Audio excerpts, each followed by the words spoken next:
নমস্কাৰ ৰাইজ। তো আজি লক্ষী পূজা আৰু আমি ইয়াতে উপস্থিত হৈছোঁ আপোনাৰ জুবিনদাৰ ঘৰত। চ' ইয়াতে মই প্ৰথম আহি পেলাই ঘৰখন পুৰা এন্ধাৰ হৈ আছে, চাৰিওপিনে আপোনাৰ মানে এটা লাইটৰো ব্যৱস্থা এটা নাই। আহি পেলাই খুব দুখ লাগিল আৰু আমি আহোঁতে এজন কেয়াৰটেকাৰ দাদা এটাক লগ পালোঁ। দাদা আপুনি আহকচোন ইপিনে, আপোনাৰ নাম আৰু আপোনাৰ পৰিচয়টো দিব, আপুনি কি হিচাপে ইয়াতে আছে, আপোনাক অলপমান আপোনাক কৈ দিয়ক। মোৰ ঘৰ গোৱালপাৰা ডিষ্ট্ৰিক্ট, গাঁও জলেশ্বৰ। হয়, এইটো মই ঠিকাদাৰৰ আণ্ডাৰত কাম কৰোঁ, ৰাজমিস্ত্ৰী কাম কৰোঁ। হয়, আপুনি ঘৰ বনায়? অঁ, ঘৰ বনাওঁ, মিস্ত্ৰী হয়। মানে ইয়াতে আপুনি অকলে আছে? ইয়াতে অকলে আছোঁ। কিন্তু 20 তাৰিখৰ পৰা মই আহিছোঁ ইয়াতে। 20 তাৰিখে মোক আনি ঠিকাদাৰে থৈ গৈছে। মানে 20 ছেপ্টেম্বৰৰ পৰা? অঁ, 20 ছেপ্টেম্বৰৰ পৰা, যোৱা মাহত। হয় হয়।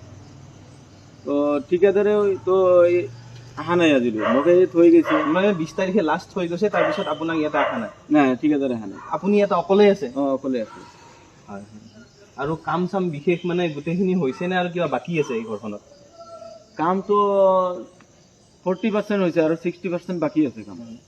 চ' আমি বাহিৰৰ পৰা আহি পেলাই এনেকুৱা দেখিছোঁ যে ঘৰখন আন্ধাৰ হৈছে, আপোনাৰ থাকিব মানে ভয় লগা নাই? ৰাতি ভয় লাগেতো এনেকে থাকিবলৈ। চাৰিওপিনে চাওক না, আন্ধাৰ হৈ আছে। চ' আপুনি চৰকাৰক কিবা অনুৰোধ কৰিব নেকি যে আমাৰ ইয়াৰ আমঠু জুবিনদাৰ ঘৰখন যে ভালকে জিলিকাই থয়, চৰকাৰৰ এটা দায়িত্ব আছে? অঁ, আছে। কিবা অকমান কৈ দিলে ভাল আছিল ৰাইজৰ ওচৰত। মই মানে কৈ দিওঁ যে আপোনালোকে ভিডিঅ'টো ইমানে শ্বেয়াৰ কৰিব যাতে হিমন্ত মামালৈ ভিডিঅ'টো যাই পায়, যাতে চৰকাৰে যাতে অলপ হিমন্ত মামাই যাতে অলপ এইটোৰ কাৰণে সুব্যৱস্থা লয় আৰু যেন এটা দুটা লাইট দি দিয়ক, অলপ পোহৰ হৈ থাকক। অকমান লাইটৰ ব্যৱস্থাটো কৰিলে ভাল হ'ব, নহলে মানে ঘৰখন ইমানে বেয়া লাগি আছে এতিয়া, মানে কি ক'ব আৰু মানে এতিয়া জুবিনদাৰ মানে ঘৰ বুলি ক'লে চবেই জানে মানে কাহিলীপাৰাত, কিন্তু বিশেষকে খাৰঘুলিতে দাদাই বহুতখিনি সময় আছিলে, ইয়াতে গান বিলাক ইয়াতে সৃষ্টি কৰিছে। কিন্তু আজি এই ঘৰখন এনেকুৱা এটা ৰূপত আছে, খুবেই মানে আজি আমাৰ মানে কষ্ট লাগিছে মনত।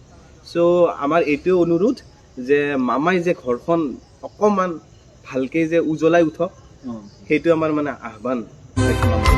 আৰু কালি তেওঁ গুচি যাব।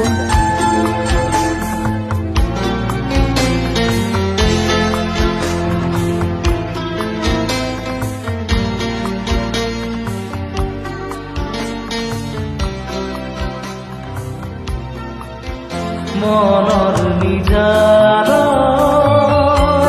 জোনাক আছিলে, তোমাৰ মৰমৰ সুবাস আনিলো হঠাতে।